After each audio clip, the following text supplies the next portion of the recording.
नमस्कार. लग्नानंतर होईलच प्रेम ह्या मालिकेच्या भागात आपण पाहत आहोत. नंदिनी फार चिडलेली असते. आर्याकडे ती गेलेली असते आणि काही गोष्टींच्या प्रश्नांचे उत्तर तिला हवे असतात. नंदिनी जेव्हा विचारत असते त्यावेळेला आता इथे आर्याच्या हातातला मोबाईल खाली पडतो आणि ती सांगत असते की मी काहीच केलेलं नाही आणि मी किती खरं बोलते. पण आता इथे खोटं बोलत आहे हे सिद्ध झालेलं आहे. कारण जीवा मोबाईल घेण्यासाठी ज्या वेळेला वागतो त्यावेळेला त्याला एक पेंजन सापडतं आणि ते पेंजन साधंसुद्धा नाही. त्या पेंजनवर आर हे अक्षर आहे आणि हे पेंजन रम्याचं आहे असं जीवा म्हणतो. नंदिनी विचारते असं कसं? तर तो म्हणतो की हे स्पेशली रम्याच्या वाढदिवसाला बनवण्यात आलेलं स्पेशल पेंजन आहे. याचा अर्थ रम्या आता इथे येऊन गेली आहे. मग कशासाठी आली आहे? तर आर्या मग ह्या सगळ्या गोष्टींना नाही नाही म्हणत असते की मी नाही ओळखत तिला, ती नाही आली इथे असं उडवाउडीचे उत्तर देते. पण पुढील भागात आपल्याला इंटरेस्टिंग गोष्ट पाहायला मिळणार. इथे वसुंधरा आत्याने आता सगळ्यांसमोर आर्याला, नंदिनीला, जीवाला उभं केले आणि आता एक सत्य सांगायचं आहे तुझ्या लाडक्या सुनेबद्दल असं मानिनी आणि तिच्या नवऱ्याला म्हणजे दादाला इथे वसुंधरा सांगू लागते की मला तुम्हाला सगळ्यात महत्त्वाची गोष्ट सांगायची नंदिनीविषयी, ती किती खोटारडी आहे. तर इथे आपण पाहतोय की तिचे सासरे जे आहे ना नंदिनीचे ते काही ऐकायला तयार नाही. माझी सून कधीही खोटं बोलत नाही आणि तिच्याबद्दल तू वाईट साईड काही बोलायचं पण नाही असं ठळक शब्दात ते बोलतात. मात्र वसुंधरा म्हणते की का नाही बोलायचं, आज तर मी बोलूनच राहील. अशी कुठली गोष्ट आहे जी तुला सांगायची आहे असं विचारल्यानंतर आता वसुंधरा सांगू लागते की सगळ्यात महत्त्वाची गोष्ट तुझी सून खोटं बोलत आहे की ती प्रेग्नेंट आहे. ती प्रेग्नेंट वगैरे काही नाही.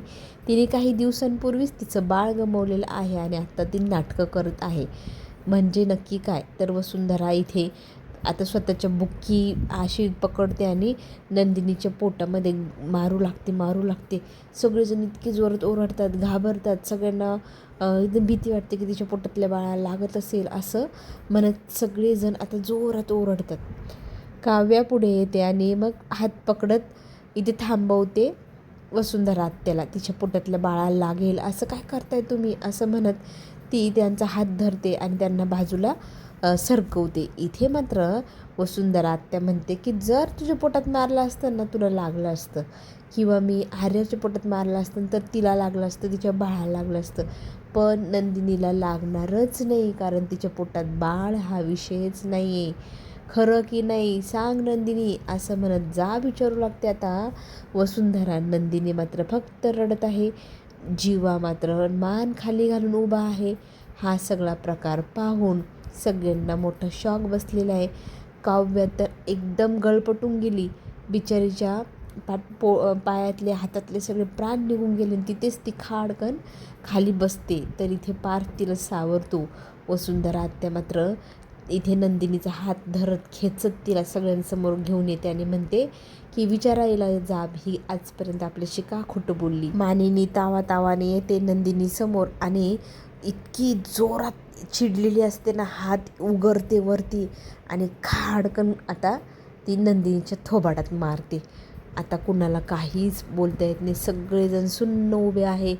ही जी काही घटना घडलेली आहे ती कुणालाही अगदी न पचणारी आहे आणि एवढं मोठं असत्य बोलण्यामागचं नंदिनीचं काय कारण होतं हे सुद्धा कोणी जाणून घेतलेलं नाही. नंदिनीचा मात्र आता इतका भयंकर अपमान झालेला आहे. आता पुढे जो ट्विस्ट आहे तो खूपच सुंदर आहे आणि त्यातनं काय आता आपल्याला पाहायला मिळणार आहे ते आता पुढील भागात कळेलच. तोपर्यंत आपण घेऊ छोटीशी विश्रांती.